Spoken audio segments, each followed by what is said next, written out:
गरुड पुराण अनुसार मरेको मानिसका यी 5 चीजहरू अवश्य राख्नुपर्छ।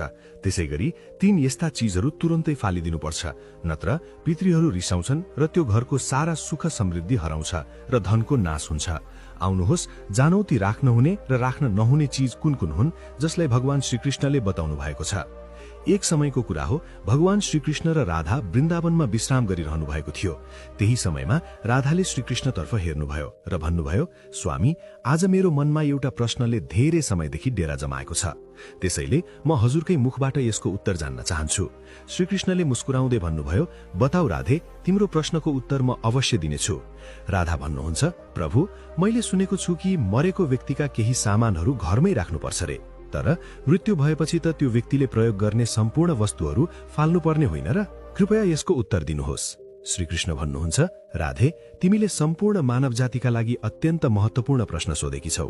मानिसको निधनपछि पनि शास्त्रका केही नियम र मर्यादाहरू हुन्छन्, जसलाई अवश्य पालन गर्नुपर्छ। मृतक व्यक्तिले प्रयोग गर्ने 5 वटा सामानहरू हुन्छन्, जसलाई भुलेर पनि फाल्नु हुँदैन, र त्यस्तै 3 वटा सामान चाहिँ मृत्यु हुने बित्तिकै घरबाट हटाउनु आवश्यक हुन्छ, किनभने ती सामानहरू सिधै पितृको सन्तुष्टिसँग जोडिएका हुन्छन्।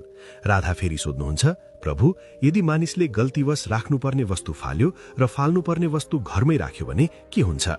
श्रीकृष्ण भन्नुहुन्छ, यदि मानिसले जानी वा अनजानमै मृतकका राख्नुपर्ने वस्तु फाल्यो र फाल्नुपर्ने वस्तु घरमा राख्यो भने पितृदोष लाग्छ। यसले गर्दा पितृ रिसाउँछन् र पितृको क्रोधले घरको सम्पूर्ण सुख शान्ति हराउन सक्छ। धन टेक्दैन, स्वास्थ्यमा पनि असर पर्न सक्छ र त्यो घरमा दुर्भाग्यको वास हुन सक्छ। त्यसैले कुन वस्तु राख्ने र कुन फाल्ने भन्ने कुरा बुझ्नु अत्यन्त आवश्यक छ।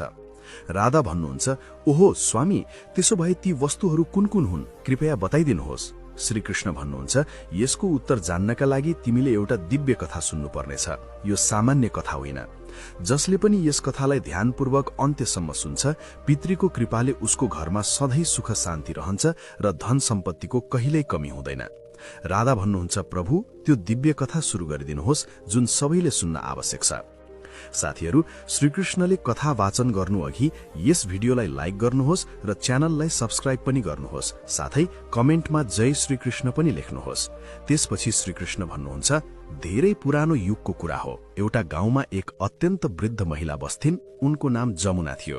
केही वर्ष अघि घर पहिरोले पुरेर उनको श्रीमान र छोराछोरीको दुःखद निधन भएको थियो। त्यसैले उनी अहिले घरमा एक्लै थिइन्। त्यो घटनाले उनको मनमा गहिरो पीडा र डर छोड्यो र उनी आफ्नो घरमा अतीतको सम्झनामा मात्र बाँचिरहेकी थिइन्। त्यसैले उनलाई सहारा दिने कोही पनि थिएन। यो उमेरमा पनि घरका सबै कामहरू उनले एक्लैले गर्नुपर्थ्यो। उमेर